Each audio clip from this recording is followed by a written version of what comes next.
स्वागत है आप सबका स्कूल टाइम गुरुजी क्लास 12th क्लास एग्रीकल्चर में। आज अपन पढ़ेंगे जो कल अपन पढ़े थे कातरा, उसके बाद दूसरा कीट है सफ़ेद लट। उसी लेसन का है ये तीसरे लेसन का सफ़ेद लट। सफ़ेद लट की अगर अपन बात करते हैं तो सामने तौर पर ये है क्या चीज़, कौन सा कीट है, क्या इसका वर्गीकरण है, क्या है, तो इसके सामान्य तौर पर अपन सबसे पहले देखते हैं साइंटिफिक नेम। अगर अपन बात करें साइंटिफिक नेम की, अगर अपन बात करें या फिर अपन देखते हैं वैज्ञानिक नाम। इसका जो वैज्ञानिक नाम है, वैज्ञानिक नाम की अगर अपन बात करें तो इसका है होलो ट्रिकिया। ये आप याद रखना है, बहुत इंपॉर्टेंट है, बार बार पूछा जाता है। होलो ट्रिकिया कॉन्सन गुनिया इसका साइंटिफिक नेम है, या पर अपन क्या है इसका जूलॉजिकल नेम है होलोट्रिकिया कॉन्सन गुनिया। इसके बाद में इसका जो गण है, उस गण की अगर अपन बात करते हैं तो गण भी आपको याद रखना है कि गण भी इंपॉर्टेंट है। इसका गण कौन सा है? कोलियोप्टेरा। कौन सा है? कोलियोप्टेरा। किस गण में आता है ये? कोलियोप्टेरा में। किस गण का सदस्य है? कोलियोप्टेरा। इसके बाद अपन बात करते हैं कुल या फैमिली। कुल या फैमिली की अगर अपन बात करते हैं तो यह है मेलोनथिडी। ये अगर आप बात कर सकते हैं तो यह है मेलोनथिडी कुल का ये सदस्य है। तो अगर अपन फिर बात करते हैं सफ़ेद लट, इसको अगर अपन अंग्रेजी की भी बात करें तो अंग्रेजी में इसे कहते हैं वाइट। अगर अपन बात करें वाइट, WHITE वाइट गर्भ, GRUB वाइट गर्भ। अगर अपन बात करें सफ़ेद लट, अब देखते हैं इसकी व्यापकता कहाँ ये मिलता है। तो अपन देखते हैं कि पूरे भारतवर्ष में ये कीट मिलता है। पूरे भारतवर्ष में सर्वभक्षी कीट है। बात करते हैं कि सर्वभक्षी यानी सभी को खाने वाला सर्वभक्षी कीट। ये अपन बात करें, अगर अपन देखते हैं सर्वभक्षी कीट है किन फसलों में देखते हैं तो कौन सी फसल है? खरीफ की फसल। किस फसल में? खरीफ की फसल में। खरीफ की फसल में ये हानि पहुंचाता है। सर्वभक्षी कीट है, खरीफ की फसल में पाया जाता है और संपूर्ण भारत में ये हानि पहुंचाता है या पाया जाता है। इसके जो प्रकार है तो ये अपन देखते हैं कि इसमें के 3 जो मुख्य है। अगर अपन देखते हैं कोकच या कोक चेपर भी अपन कह सकते हैं, कोक चेपर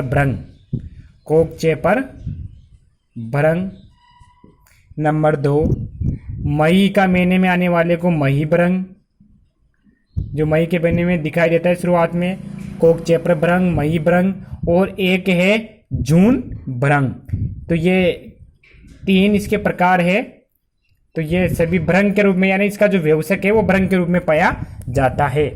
अब अपन देखते हैं इसके लक्षण क्या है इस कीट के। आप लक्षण की बात करें, सिम्पटोमस क्या है तो अपन देखते हैं व्यवसक जो कीट होगा, अपन ऐसे देखते हैं कि ये एक व्यवसक कीट के सामान्य तौर पर इस प्रकार का ये एक कीट है। आप देख सकते हो इस प्रकार व्यवसक कीट में ये ऐसा कीट होगा, इसमें व्यवसक ऐसा होता है सामान्य तौर पर। इसी प्रकार का ये सामान्य तौर पर कीट पाया जाएगा। इसे अपन बात करें, ये इसका वक्ष हो गया और उधर ज़्यादा बड़ा नहीं होता है। पंख भी इसमें 3 जोड़ी पंख तो सभी कीटों में पाए जाते हैं। ये ऐसा एक कीट है। अपन देखते हैं तो एक सामान्य तौर पर ज़्यादा बड़ा कीट नहीं होता है। इसका एक व्यवसक जो कीट होता है, जिसे अपन बीटल देखते हैं तो काला बीटल जो होता है उसी प्रकार का ये होता है। तो अपन देखते हैं तो इसका जो व्यवसक शरीर होगा, व्यवसक का शरीर बिल्कुल काले रंग का। कैसा है? काले रंग का। व्यवसक का शरीर कैसा होगा? काले रंग का होता है। साथ में 7 mm, यानी देख लो आप 7 mm से लेकर 18 mm। 7 mm तो कैसा है? चौड़ा, और 18 mm लंबाई के समान होता है। लंबा अब देखो आप इसके बाद में इसमें जो शरीर होगा, शरीर तीनों भागों में डिवाइड है, सिर वक्ष, सिर वक्ष हुआ उधर, तीनों भागों में विभाजित होगा। शरीर शरीर होगा वो तीनों भागों में विभाजित होगा। अगर अपन देखते हैं तो सामने तौर पर जो इसका शरीर होगा वो तीनों भागों में विभाजित होता है, यानी इसके साथ साथ इसके 2 जोड़ी पंख पाए जाते हैं, 3 जोड़ी टांगे रहती है, ये सभी चीज़ें इसमें होती है। इसका जो इसके बाद अपन देखते हैं इसकी लट, जिसे अपन लार्वा कहते हैं, यानी लार्वा है लट, जो इसकी प्रमुख भक्षण करने वाला कीट है।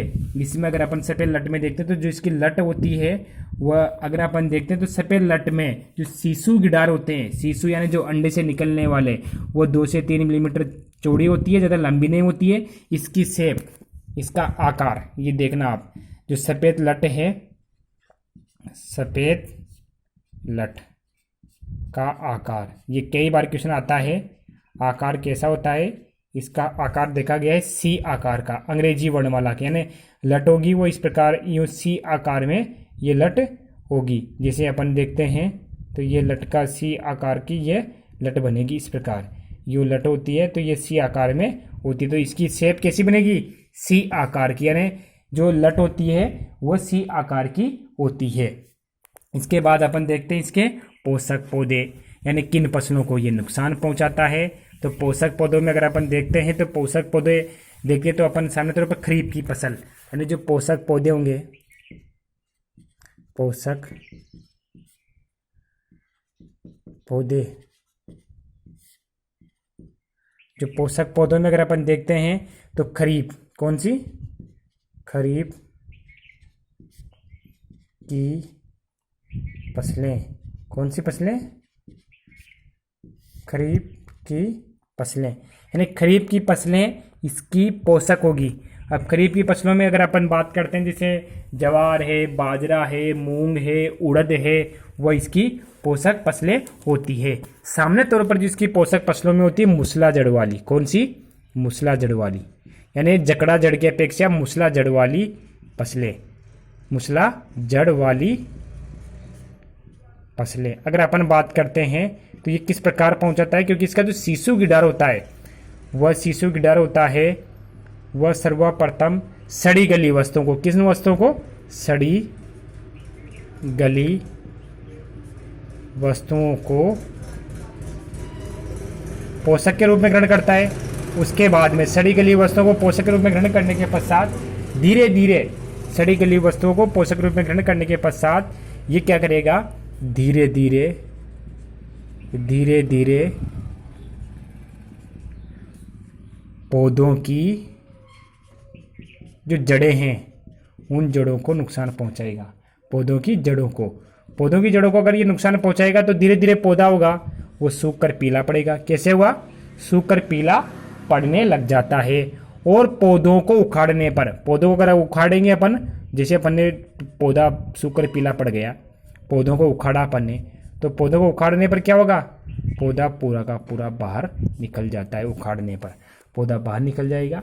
बाहर निकलने के पश्चात अपन देखते हैं तो ये सामने तौर पर जो मिट्टी में रहकर, सफ़ेद लट है इसकी सीसू गिडार मिट्टी में रहकर सड़ी गली वस्तुओं को नुकसान पहुँचाते हैं।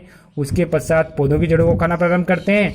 पौधों की जड़ों को खाने से पौधे पीले पड़ जाते हैं, सूख जाते हैं। पौधों को उखाड़ने पर पौधे उखड़ जाते हैं। अपन जो बात कर रहे थे कि किन फसलों को, जो मूसला जड़ें है उसकी अगर अपन बात करते हैं तो कौन सी, यानी जैसे जवार बाजरा के अपेक्षा ये किन फसलों को नुकसान पहुंचाएगा।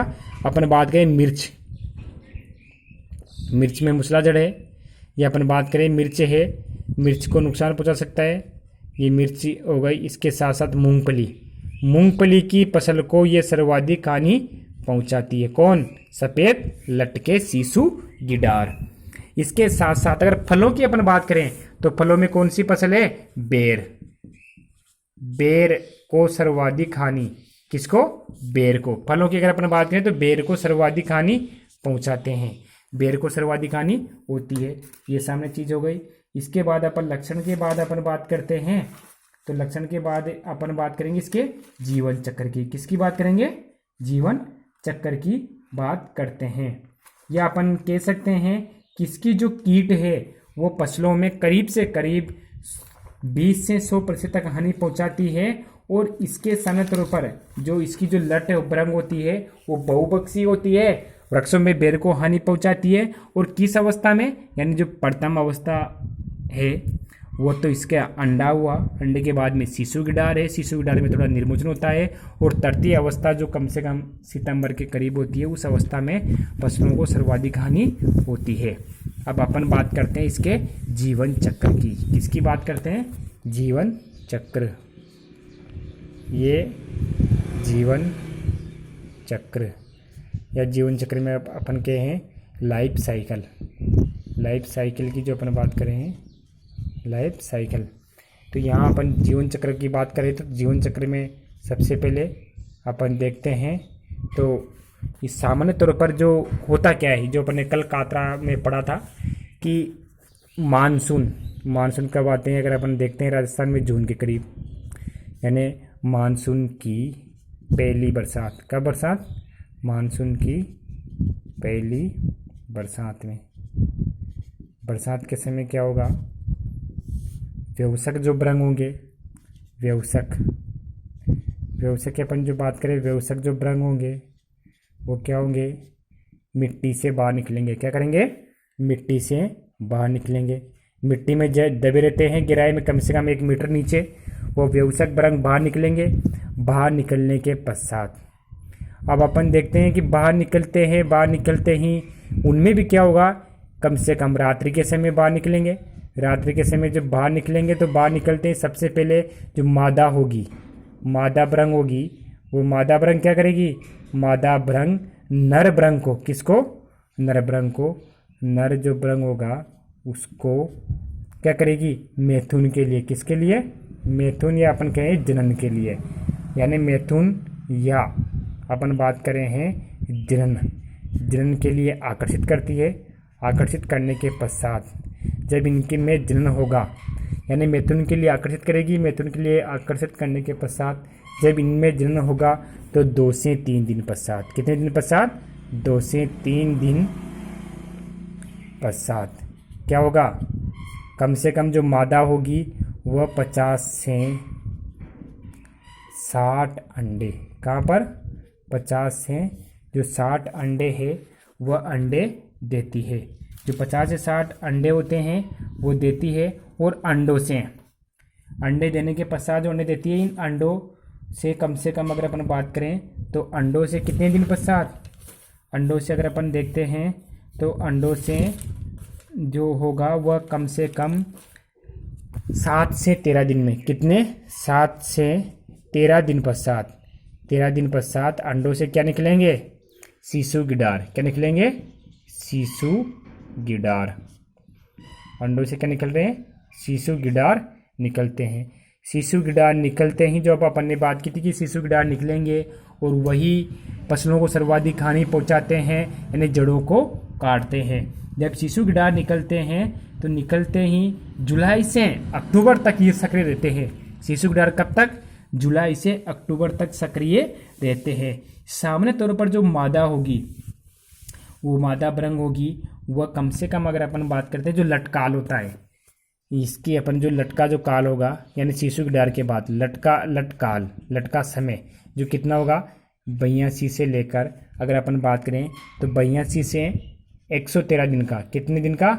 113 दिन का इनका काल होता है लटकाल। इस काल में ही ये फसलों को नुकसान पहुंचाती है। अगर आपसे क्वेश्चन पूछा जाए कि लटका सामान्य काल कितना होता है, यानी किस काल में नुकसान पहुंचाती है, तो अपन बात करें तो लटकाल होता है 82 से 113 दिन का। कितने दिन का?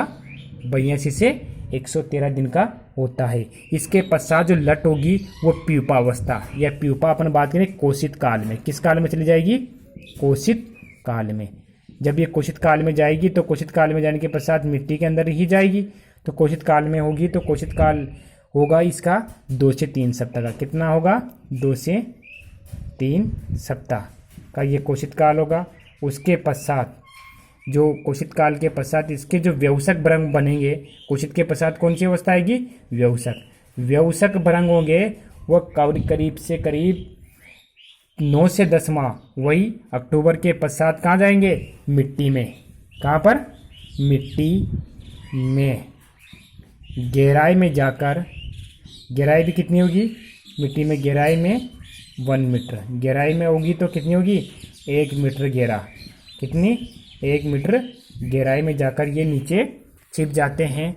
और अपन देखते हैं मिट्टी में छिपने के पश्चात जब वापस वही अवस्था आएगी, कौन सी अवस्था, यानी मिट्टी में जाकर हो जाएगी। और जून तक ये, किस महीने तक, जून तक, यानी जून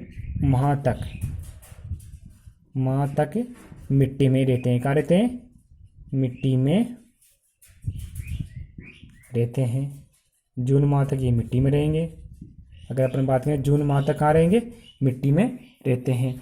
इसलिए इनका जो सामान्य जीवन काल होता है वो सामान्य जीवन काल कितना होगा, यानी एक की लटका सामान्य जीवन काल, यानी लटकाल तो होता है 82 से 113 दिन का, लेकिन जिसमें इसका संपूर्ण जो काल होगा जो मिट्टी में रहते हैं उसके अलावा अगर अपन इसकी बात करें तो इसका जो काल होगा 129 से 150 डे, यानी 129 से 150 दिन का इनका काल होगा, जिसमें इनका जन्म काल भी आ जाएगा, लटकाल भी आ गया और कोशित काल, दोनों मिलाकर 129 से 150 दिन का होता है। अब अपन बात करें इनके प्रबंधन की, जो अपन बात कर रहे थे कीट का प्रबंधन किस प्रकार करेंगे, तो प्रबंधन उसी प्रकार अपन देखते हैं। तो इसमें जैसा सस्य भी हो सकता है, यानी प्रबंधन, तो अपन यहाँ सस्य प्रबंधन की अगर बात करें तो सस्य प्रबंधन में एक ही है इम्पोर्टेंट है कि अपन करेंगे क्या। सस्य प्रबंधन में जब बरसात होती है, बरसात होने के पश्चात जब पहली बारिश होगी, यानी पहली बारिश के पश्चात अपन क्या करेंगे, 1-2 बारिश होने के पश्चात सामूहिक रूप से सभी किसानों को सूचित करके, अपने पड़ोसी किसानों को भी सूचित करके खेतों में जाकर क्या लगाएंगे, प्रकाश पास, क्या लगाएं, प्रकाश पास, या फिर अपन क्या करें, फिरोमिन ट्रैप, क्या लगाते हैं, फिरोमोन ट्रैप लगाते हैं। ये फिरोमोन ट्रैप इसी प्रकार है कि ये जिस प्रकार ये एक की परफ्यूम होती है, उसी प्रकार जो मादा कीट होती है वो जनन के लिए क्या करेगी, नर को आकर्षित करती है। तो इस प्रकार की एक सुगंधित पदार्थ को छोड़ते हैं जिससे मादा कीट बाहर निकलते हैं, और बाहर निकलेंगे प्रकाश की ओर तो दौड़ते हैं। जब बाहर निकलेंगे तो बाहर निकलने के पश्चात वह कीट जब रात्रि में, कम से कम ये टाइम कब होगा, रात्रि में अगर अपन कब लगाएं तो ये टाइम भी होता है 8:30 से 11:30 बजे तक रात्रि में, तब तक अपन लगाते हैं। उस समय ये बाहर निकलेंगे। बाहर निकलने के पश्चात जब ये जहाँ लगाते हैं उसके आसपास अगर अपन पानी डाल दें तो ये नीचे गिरेंगे, तो पानी में गिरने के कारण भी ये मर जाते हैं। तो इस प्रकार अपन इन कीटों को नष्ट कर सकते हैं। तो ये एक सस्य प्रबंधन है जो सामूहिक रूप से सभी किसानों द्वारा किया जाना चाहिए, जिससे ज़्यादा वो नहीं हो। इसके बाद में अगर अपन देखते हैं दूसरा प्रबंधन है रासायनिक प्रबंधन। कौन सा प्रबंधन है, रासायनिक प्रबंधन। रासायनिक प्रबंधन ये खर्चीला प्रबंधन होता है जिसमें दवाइयों का प्रयोग करना पड़ता है। तो अगर अपन बात करें रासायनिक प्रबंधन में अगर अपन बात करते हैं तो सबसे पहले है मूंगफली की बुआई करते समय, मूंगफली की अपन, क्योंकि मूंगफली में सर्वाधिक नुकसान है, या फिर अन्य फसलें, मूंगफली की बुआई करते समय, मूंगफली की अगर अपन जो बुआई कर रहे हैं, मूंगफली की बुआई करते समय 80 किलो बीजों को, कितने बीजों को, 80 किलो बीजों को क्या करना चाहिए, 80 किलो बीजों को 2 लीटर, कितने लीटर में, 2 लीटर क्लोरोपाइरीपोस, ये दवाएं है क्लोरोपाइरीपोस,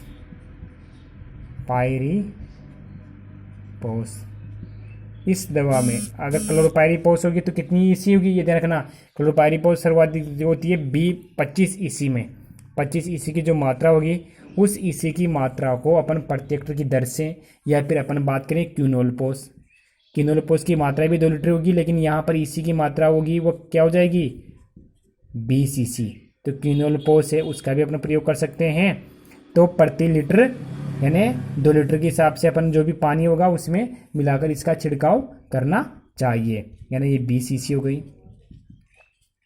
आगे अपन देखते हैं, ये तो सामने तो प्रथम दवा है, दूसरी है वर्षा ऋतु की प्रथम बारिश के बाद उसी दिन खेतों में मौजूद बेर, खेजड़ी, नीम, सेजना, जो भी आदि पौधे होते हैं जिन पर होता है 4 ग्राम, कितनी ग्राम, 4 ग्राम क्या करना चाहिए, 4 ग्राम कार्बोरिल, 4 ग्राम कार्बोरिल, 4 ग्राम जो कार्बोरिल है उसको कम से कम 1.25 ml के हिसाब से, अपन को क्या करना चाहिए, प्रति लीटर, क्या करना चाहिए, प्रति लीटर पानी की दर से घोल बनाकर, यानी 1 लीटर में कितना डालें, 1.25 ml, यानी प्रति लीटर घोल बनाकर पौधों पर इसका क्या करना चाहिए, छिड़काव करना चाहिए, जिससे कि पत्तियों को जो भ्रंग होते हैं, भ्रंग पत्तियों को खाएंगे, वो लट क्या करेगी,